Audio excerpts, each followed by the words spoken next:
Бүгүнкү биздин өтүлө турган темабыз отундун күйүү жылуулугуна маселе иштөө. Демек бүгүн биринчи маселебиз кургак отун. Бул жерде көрүп турасыңар. Кургак отун толук күйүп бүткөндө 500 килоджоул энергия бөлүнүп чыккан. Канчалык массадагы отун күйгөндө? Демек бул отундун массасын табабыз. Анда берилишин жазып көрөлү. Берилди. Q барабар 500 килоджоул же болбосо бул барабар 500 миң жоул. Ал эми Q барабар кичинекей Q салыштырма жылуулугу барабар 1/10 даражасындагы жоул бөлүнгөн килограмм. Демек бизге ушул отундун массасын тапкыла дейт. Эң суроо. Анда чыгарып көрөлү. Бул отундун күйүү жылуулугунун формуласы Q барабар Q көбөйтүлгөн N. Мындан биз N'ди табабыз. N барабар Q бөлүнгөн Q. Демек ордуна коюп чыгарабыз. Чыгарып көрөбүз. Демек ордуна койсок 500 миң жоул бөлүнгөн 1/10 даражасындагы жоул бөлүнгөн килограмм. Демек муну даражага көтөрүп алсак, анда 0,5 көбөйтүлгөн 10/7 даражасы 1/10 даражасындагы жоул бөлүнгөн килограмм. Бул жоул. Демек барабар 0,5 килограмм. Демек 0,5 килограмм отун күйгөндө 500 килоджоул энергия берет экен. Демек жообу М барабар 0,5 килограмм. Эми экинчи маселебизди карап көрөлү. Экинчи маселебиз дизелдик отун күйгөндө жылуулуктун 40% сууну ысытууга кетсе, 5 килограмм сууну 20 градустан 100 градуска чейин ысытуу үчүн канчалык дизелдик отун талап кылынат дейт.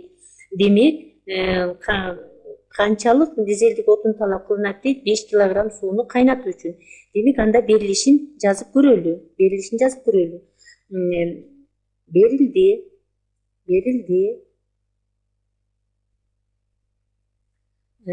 Пайдалуу аракет коэффициенти эта барабар 40%.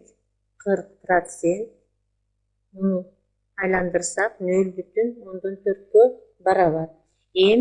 Бул жердеги бул канистрда барабар 5 килограмм суу бар деп коелу. Демек мында анда барабар 5 килограмм. Ал эми Т бирибиз баштапкы температурасы 20 градус Цельсий экен. Ал эми акыркы температурабыз Т2 100 градус Цельсий. Демек 100 градус Цельсийда суу кайнайт. Ал эми Q'буз болсо, Q барабар 42 мегажоул бөлүнгөн килограмм. Муну айландырып алсак, 42 көбөйтүлгөн 10/6 даражасындагы жоул бөлүнгөн килограмм. Ал эми Сыбыз болсо, суунун салыштырма жылуулук сыйымдуулугу С барабар 4200 жоул бөлүнгөн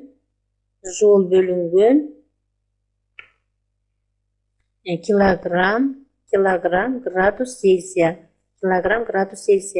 Демек мында бизден сурап атат массасын тапкыла деп. Эмди табабыз. Суроо. Анда чыгарып көрөлү. Q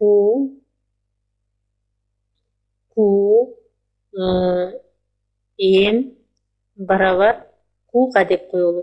Демек мында эгерде бул майдыкы деп коелу, бул жанагы күйүүчү майдыкы.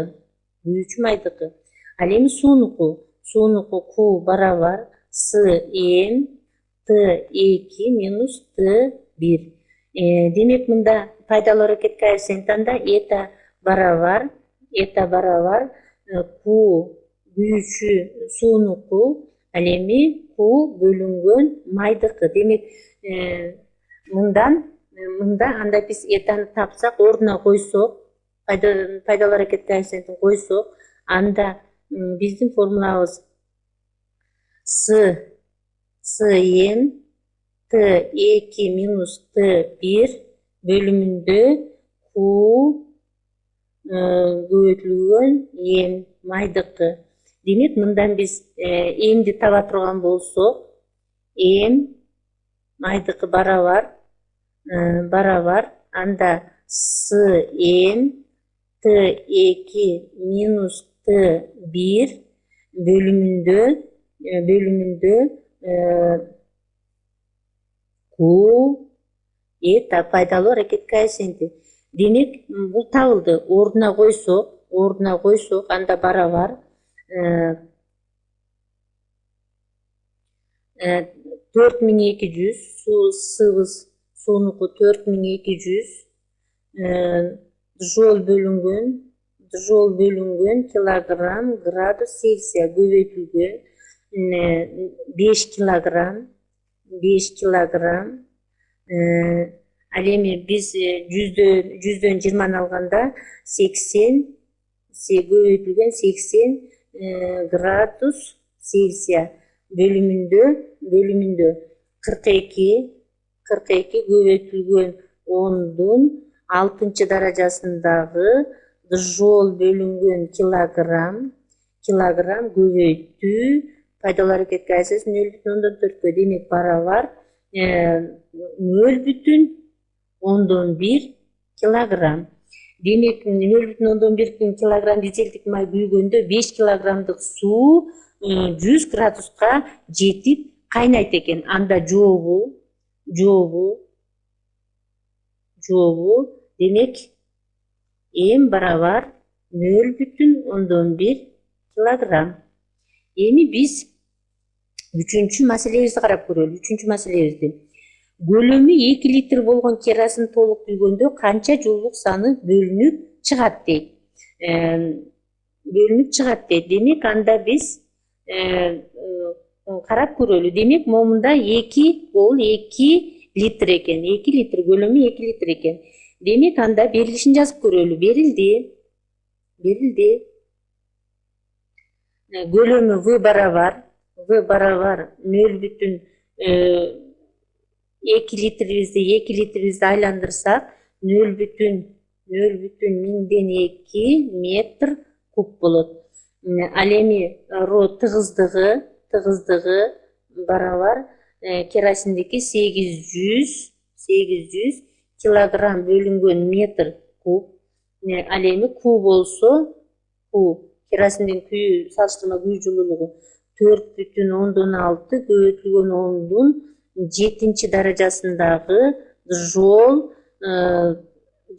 бөлүнгөн килограмм. Демек бизден сурап атат Q'ну тапкыла деп. Q суроо. Анда чыгарып көрөлү.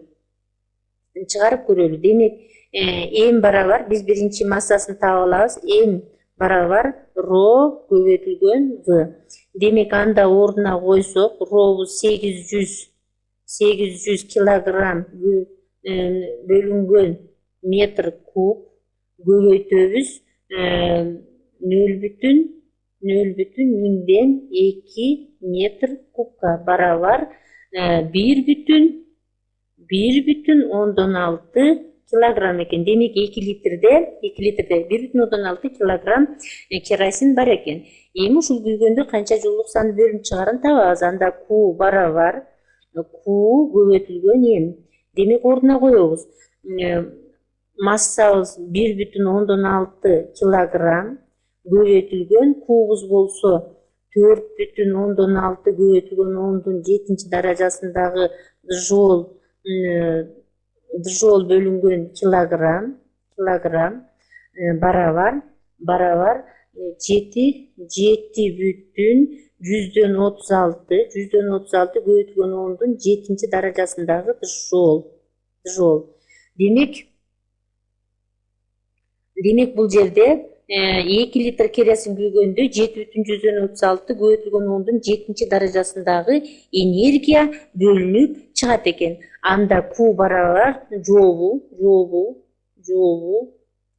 Q барабар 7,136 көбөйтүлгөн 10-7 даражасындагы жол энергия.